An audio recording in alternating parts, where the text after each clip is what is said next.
C'est l'une des belles histoires de cette liste de Didier Deschamps. Jean-Philippe, merci infiniment d'être en direct avec nous pour ce moment si spécial. Alors, la traditionnelle question... Bonsoir déjà, bonsoir. Bonsoir Jean-Philippe. Alors, vous l'avez appris comment, cette magnifique nouvelle? Comme tous les Français devant TF1. Vous ne le saviez pas avant, donc, hein? Non, je ne savais pas. Surpris comme tout le monde. Hein. Est-ce que vous pouvez nous mimer votre réaction devant le 20h de TF1 tout à l'heure? Comment? Est-ce que vous pouvez nous mimer votre réaction tout à l'heure devant le 20h? Ça veut dire que c'était très très fort alors.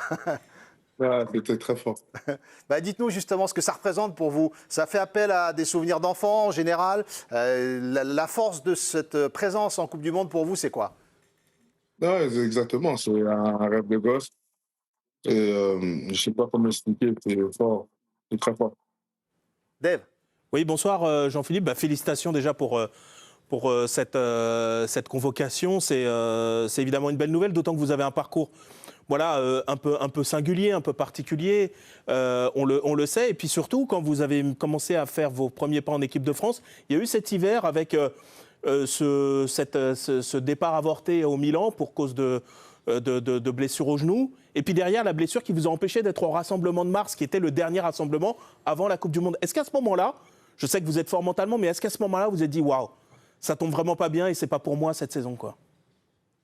Non, en fait, quand je me suis blessé, la seule chose qui me préoccupait, c'est ma date de retour sur le terrain.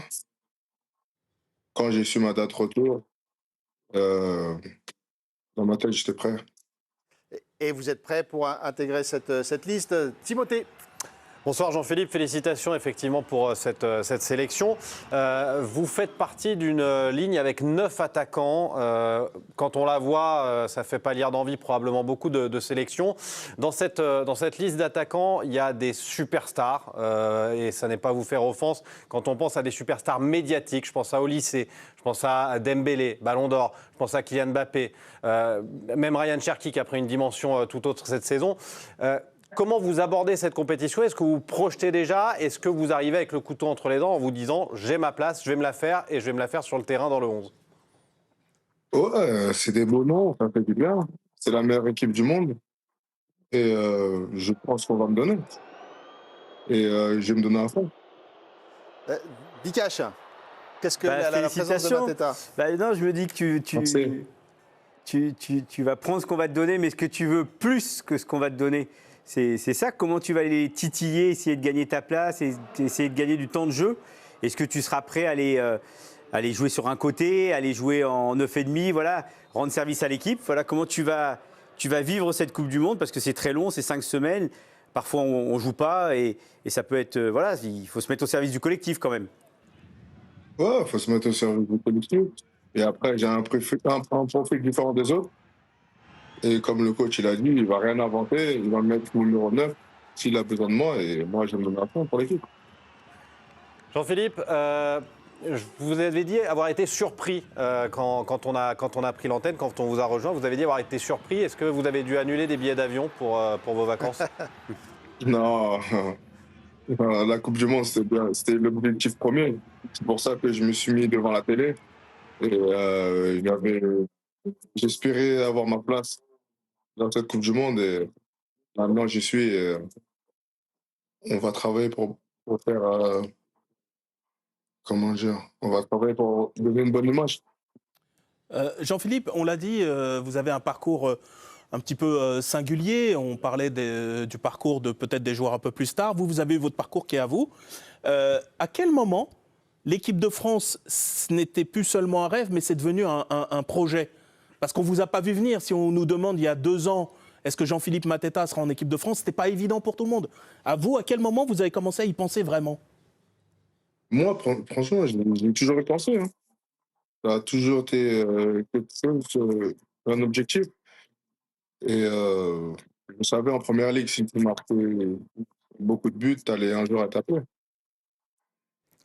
Alors, la journée que vous avez vécue aujourd'hui, Jean-Philippe, parce que on sent une tranquillité maintenant que la liste a été dévoilée.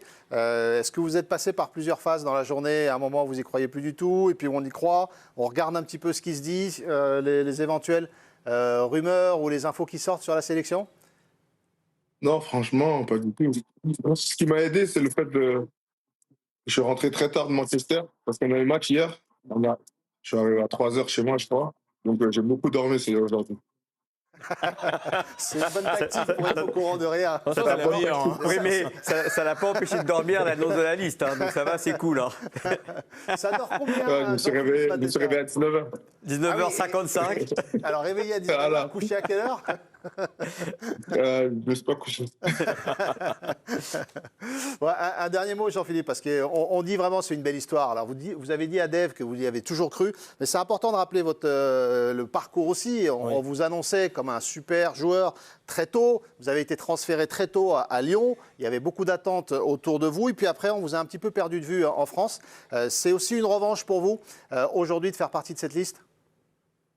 En revanche, je ne sais pas, mais en tout cas, je n'ai pas lâché. J'ai jamais lâché. Et je n'ai jamais lâché. Et vous avez bien fait.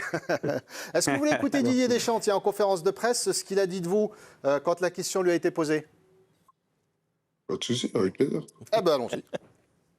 Donc une fils d'avant-centre de surface où il a une très bonne efficacité. Avec nous, bon, il est venu que 3 fois, il a mis 2 buts, voilà, avec une bonne efficacité, un très bon jeu de tête. C'est un attaquant de surface, mais qui a une capacité, de par sa taille, à pouvoir se déplacer. Mais c'est pas quelqu'un qui va aller près de la ligne de touche, même si oui, ponctuellement oui, mais c'est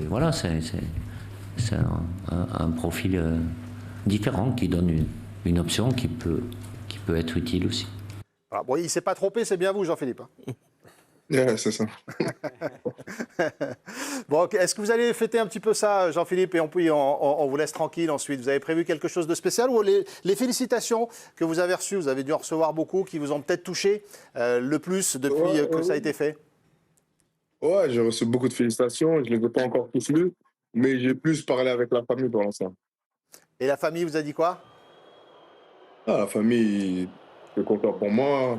Ma mère, très contente pour moi. Et, ils ont dit, tu as toujours cru. Et maintenant, j'ai été récompensé. Et c'est précieux de vivre ces moments, donc profitez-en, Jean-Philippe. Merci infiniment d'avoir été en direct Merci. avec nous, c'était un bonheur. Merci. Et puis, bonne fin de saison et on vous souhaite le meilleur pour cette Coupe du Monde, que ça aille Merci, très bonne très loin. soirée. Merci, bonne soirée, Jean-Philippe. C'est génial d'avoir Jean-Philippe comme ça. Alors, il y a une force, une tranquillité. Ouais, c'est étonnant, hein. Ouais, Parce que normalement, on peut imaginer que quelqu'un comme lui, qui était un peu en bordure de liste, c'est-à-dire qu'il pouvait être d'un côté comme de l'autre, compte tenu de son statut, compte tenu du fait qu'il n'était pas là au dernier rassemblement. Et visiblement, ça ne l'a pas empêché de dormir. Ça devait être dans un coin de sa tête, mais visiblement, ça l'a pas plus perturbé que ça. Et ça, c'est costaud, parce que moi, je pense que dans son cas, il y en a plein qui feraient le truc, qui psychoteraient ou qui se feraient des nœuds au crâne, quoi. Bah, visiblement, lui, non. Et c'est une bonne nouvelle pour Didier Deschamps, donc pour le mondial.